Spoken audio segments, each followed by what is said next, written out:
আসসালামু আলাইকুম, সবাইকে স্বাগত জানাচ্ছি গ্লোবাল ভিউজে। আপনাদের সঙ্গে আছি আমি ফাহাদিয়া মিতু। আজ জানাবো আন্তর্জাতিক গণমাধ্যমে আলোচিত সংবাদ ও বিশ্লেষণ। ইসরায়েলি বাহিনীর বিরুদ্ধে বহুমুখী হামলা চালিয়েছেন ফিলিস্তিনি প্রতিরোধ যোদ্ধারা। তাদের সমর্থনে ইসরায়েলে সিরিজ হামলা চালিয়েছে হিজবুল্লাহ। যুদ্ধবিরতি আলোচনায় গতি এলেও হামাস পরিষ্কার বলেছে, যুদ্ধ বন্ধ না হলে কোনো চুক্তি হবে না। ইসরায়েলি মিডিয়া বলেছে, গাজা যুদ্ধে শূন্যের কোঠায় নেমেছে সেনাদের মনোবল। রাফা শহরে স্থল হামলার জন্য তৈরি থাকার নির্দেশ মানতে অপারগতা প্রকাশ করেছেন দেশটির 30 সেনা সদস্য।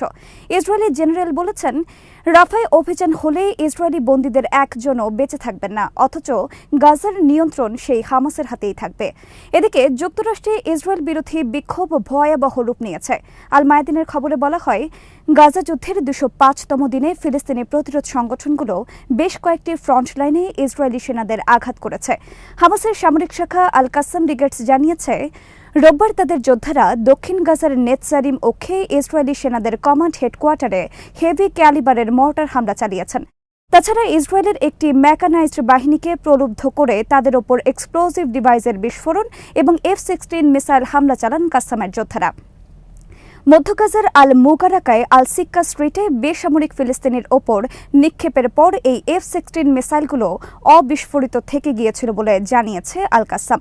ইসরায়েলি ওয়েবসাইট রোটার জানিয়েছে, এই হামলায় 3 ইসরায়েলি সেনা নিহত এবং 11 সেনা আহত হয়েছেন। ইসরায়েলি প্রতিরক্ষা বাহিনী এই ঘটনায় 2 সেনা নিহত এবং 8 সেনা আহত হয়েছেন বলে স্বীকার করেছে। প্যালেস্টিনিয়ান আল মুজাহিদিন মুভমেন্টের সামরিক শাখা আল মুজাহিদিন ব্রিগেডস এদিন ইসরায়েলি বসতিগুলোতে বোমা হামলার ফুটেজ প্রকাশ করে। খবরে বলা হয়, রোববার PFLPর সামরিক শাখা মার্টার আবু আলী মোস্তফা ব্রিগেডস দক্ষিণ গাজার খান ইউনিসে শারাব আল আসাল এলাকায় একটি ইসরায়েলি অ্যাসেম্বলি পয়েন্ট এবং তাদের গাড়িগুলো লক্ষ্য করে রকেট হামলার দৃশ্য প্রকাশ করে। ইসলামিক জিহাদের সামরিক শাখা আল কুদস ব্রিগেডসও এদিন আনসার ব্রিগেডের সঙ্গে যৌথভাবে ইসরায়েলি বসতিগুলোতে বিপুল পরিমাণ মিসাইল নিক্ষেপের ভিডিও প্রকাশ করেছে। লেবাননের প্রতিরোধ আন্দোলন হিজবুল্লাহ জানিয়েছে, রোববার তারা সীমান্ত এলাকার ইসরায়েলি সেনা চৌকিগুলোতে হামলা চালিয়েছেন। অধিকৃত কফর সুবা হিলসে রুয়েইসাত আল আলম এবং আল সুমাকার সামরিক অবস্থানগুলোতে সরাসরি আঘাত করে তাদের ছোড়া মিসাইলগুলো। ইসরায়েলি বসতি শতুলায় সেনাদের আশ্রয় নেওয়া একটি ভবনেও সরাসরি আঘাত করেন তারা। লেবাননের যোদ্ধারা এদিন ইসরায়েলের আল বাগদাদি সামরিক সাইটেও আর্টিলারি হামলা চালান। হিজবুল্লাহর সামরিক মিডিয়ায় এদিন একটি ভিডিও প্রকাশ করে, যেখানে আল মানারা মিলিটারি কমান্ড এবং গোলানি ব্রিগেডের 51তম ব্যাটালিয়নের একটি সমাবেশকে লক্ষ্য করে তাদের হামলার দৃশ্য দেখা গেছে। সিনহুয়ার খবরে বলা হয়, হামাসের সিনিয়র নেতা সামি আবু জুহরি বলেছেন, তার সংগঠন গাজায় যুদ্ধবিরতি প্রতিষ্ঠার লক্ষ্যে একটি চুক্তি করতে চায় ঠিকই, কিন্তু মার্কিন চাপের কাছে নতি স্বীকার করবে না হামাস। রোববার এক প্রেস বিজ্ঞপ্তিতে তিনি বলেন, মধ্যস্থতাকারীদের মাধ্যমে তার সংগঠন ইসরায়েলের পক্ষ থেকে পাঠানো একটি প্রস্তাব হাতে পেয়েছে এবং সেটি পর্যালোচনা করে দেখছে। জোহরি বলেন, দখলদারদের কাছ থেকে পাওয়া প্রস্তাব আমরা পর্যালোচনা করে দেখছি, তবে এই ব্যাপারে আমাদের জবাব দিতে দেরি হবে। হামাস নেতা বলেন, গাজা উপত্যকায় ইসরায়েলি আগ্রাসন বন্ধ হবে না এমন কোনো চুক্তি প্রতিরোধ আন্দোলন মেনে নেবে না। আমরা মিশর ও কাতারকে জানিয়ে দিয়েছি, আমরা চুক্তিতে পৌঁছাতে চাই, কিন্তু এই ক্ষেত্রে মার্কিন চাপের বিন্দুমাত্র মূল্য আমাদের কাছে নেই। রয়টার্স জানিয়েছে, গাজায় যুদ্ধবিরতি নিয়ে আলোচনার জন্য মিশর যাচ্ছে হামাস প্রতিনিধি দল। সোমবার তাদের কায়রোর উদ্দেশ্যে রওনা হওয়ার কথা। হামাস জানিয়েছে, সেখানে যুদ্ধবিরতি ও বন্দি বিনিময় নিয়ে আলোচনা করবেন তারা। নাম প্রকাশে অনিচ্ছুক হামাসের এক কর্মকর্তা রয়টার্সকে এই তথ্য নিশ্চিত করেন। খবরে বলা হয়, হামাসের দাবিগুলোকে মাথায় রেখে বেশ কিছু ছাড় দিয়ে যুদ্ধবিরতি ও বন্দি বিনিময়ের নতুন প্রস্তাব দিয়েছে ইসরায়েল। হামাসের মূল দাবি স্থায়ী যুদ্ধ বন্ধ এবং সেনাদের ফিরিয়ে নেওয়ার বিষয়েও আলোচনায় রাজি হয়েছে ইসরায়েল। এমনকি বন্দি বিনিময় হলে পরিকল্পিত রাফা হামলা থেকে সরে আসার কথা জানিয়েছেন ইসরায়েলি পররাষ্ট্রমন্ত্রী। প্রেস টিভি জানিয়েছে, গাজায় নিরপরাধ ফিলিস্তিনি জনগণের বিরুদ্ধে ইসরায়েলি গণহত্যার তীব্র নিন্দা জানিয়ে এর মূল হোতা নেতানিয়াহু ও তার মন্ত্রিসভার সদস্যদের বিচার দাবি করেছেন হামাসের পলিট ব্যুরো প্রধান ইসমাইল হানিয়া। তিনি রোববার তুরস্কের ইস্তাম্বুলে দক্ষিণ আফ্রিকার অবিসংবাদিত প্রয়াত নেতা নেলসন ম্যান্ডেলার নাতি এনকোসি জুয়েলি ভেলিলের ম্যান্ডেলার সঙ্গে বৈঠক করেন।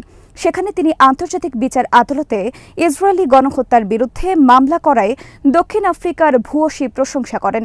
বৈঠকে জুয়েলি ভেলিলে ম্যান্ডেলা গাজায় ইসরায়েলি হামলার তীব্র নিন্দা জানান এবং দখলদার সেনাদের হামলায় হানিয়ার 3 ছেলে ও নাতি নাতনিদের মৃত্যুতে শোক ও সমবেদনা জানান।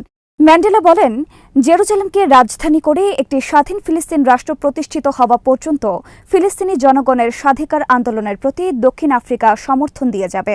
ইসরায়েলি সম্প্রচার মাধ্যম চ্যানেল 12 রোববার জানিয়েছে, ইসরায়েলি প্রতিরক্ষা বাহিনীর 30 সদস্য গাজার রাফা শহরে স্থল হামলার জন্য তৈরি থাকার নির্দেশ মানতে অপারগতা প্রকাশ করেছেন। শারীরিক ও মানসিক ক্লান্তিকে আদেশ প্রত্যাখ্যানের প্রাথমিক কারণ হিসেবে উল্লেখ করে চ্যানেলটি বলেছে, গাজায় প্রায় 7 মাস যুদ্ধের পর তারা আর নিজেকে যুদ্ধের জন্য সক্ষম মনে করছে না। খবরে বলা হয়, নিয়মিত প্যারাট্রুপার্স ব্রিগেডের সঙ্গে সংযুক্ত রিজার্ভ প্যারাট্রুপার কোম্পানিকে রাফায় অভিযানের জন্য প্রস্তুত হওয়ার নির্দেশ দেওয়া হয়েছিল, কিন্তু ওই সেনারা ঊর্ধ্বতন কর্মকর্তাদের জানিয়েছেন তারা এই অভিযানে অংশ নেবেন না, কারণ তাদের আর যুদ্ধ করার সক্ষমতা নেই। রিজার্ভ সেনাদেরকে এই অভিযানে অংশ নিতে বাধ্য করা হবে না বলে সেনাবাহিনীর তরফে জানানো হলেও অনেক বিশ্লেষক বলছেন, 30 সেনার এই আদেশ প্রত্যাখ্যান স্পষ্টত কয়েক মাস যুদ্ধের পর পুরো বাহিনীর মানসিক ও শারীরিক সক্ষমতা হ্রাসের দিকে স্পষ্ট করেছে। কয়েকদিন আগে গাজার সঙ্গে সীমান্তবর্তী এলাকায় নজরদারি সেনা হিসেবে দায়িত্ব পালনে অস্বীকৃতি জানিয়েছিলেন মিলিটারি সার্ভিসের জন্য তালিকাভুক্ত শতাধিক ইসরায়েলি নারী। ইসরায়েলের রিজার্ভ জেনারেল ইসরায়েল জিভ রোববার চ্যানেল 12কে বলেছেন, রাফায় অভিযান হলেই ইসরায়েলি বন্দীদের একজনও সম্ভবত বেঁচে থাকবেন না। ইসরায়েলি সেনাবাহিনীর অপারেশনস ডিরেক্টরের সাবেক এই কমান্ডার বলেন, বন্দীদের জীবন বাঁচানোর জন্য সময়টা অত্যন্ত গুরুত্বপূর্ণ। জেনারেল জিভ জোর দিয়ে বলেন, রাফার সম্ভাব্য আক্রমণ দ্রুত শেষ হবে না, হয়তো কয়েক মাস চলবে। এর অর্থ হল, প্রতিরোধ যোদ্ধাদের হাতে বন্দী ইসরায়েলিরা যে কঠিন সময় পাড়ি দিচ্ছেন, নিজের দেশের বাহিনীর হাতে আরও কঠিন পরিস্থিতিতে পড়বেন তারা। তিনি হতাশার সুরে বলেন, সম্ভবত এই অভিযানের পর একজন ইসরায়েলি বন্দীও বেঁচে থাকবেন না। রাফা হামলার পরিকল্পনাকে কৌশলগত ভুল আখ্যা দিয়ে তিনি হামাসের সঙ্গে বন্দী বিনিময় চুক্তিতে আসার আহ্বান জানান। জেনারেল জিভ বলেন, এই অভিযানে আমাদের লোকজনই মারা পড়বেন। খান ইউনিস এবং উত্তর গাজার মতো শেষ পর্যন্ত রাফার চাবিও হামাসের হাতেই থাকবে।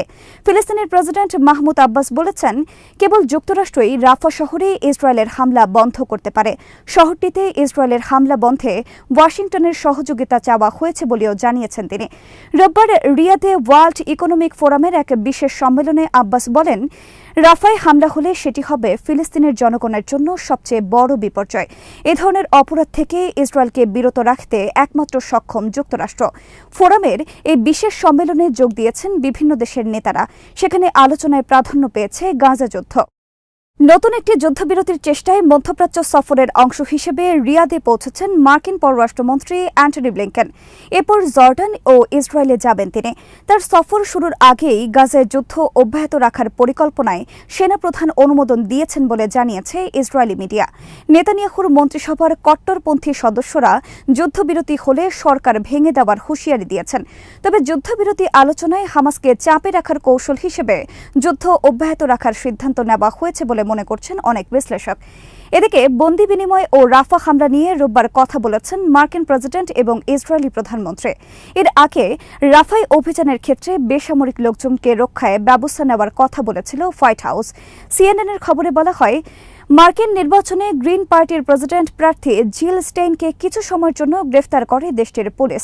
শনিবার সেন্ট লুইসে ওয়াশিংটন ইউনিভার্সিটির শিক্ষার্থীদের ইসরায়েল বিরোধী বিক্ষোভ থেকে তাকে গ্রেফতার করা হয়। তিনি ছাড়াও ইউনিভার্সিটির আরও অন্তত 80 শিক্ষার্থীকে গ্রেফতার করা হয়েছে। গ্রেফতারের আগে এক্সে এক রেকর্ডকৃত ভিডিওতে গ্রিন পার্টির এই প্রার্থী বলেন, আমি ছাত্রদের সমর্থনে এবং তাদের সাংবিধানিক অধিকার ও মুক্ত বাক স্বাধীনতার পক্ষে দাঁড়িয়েছে।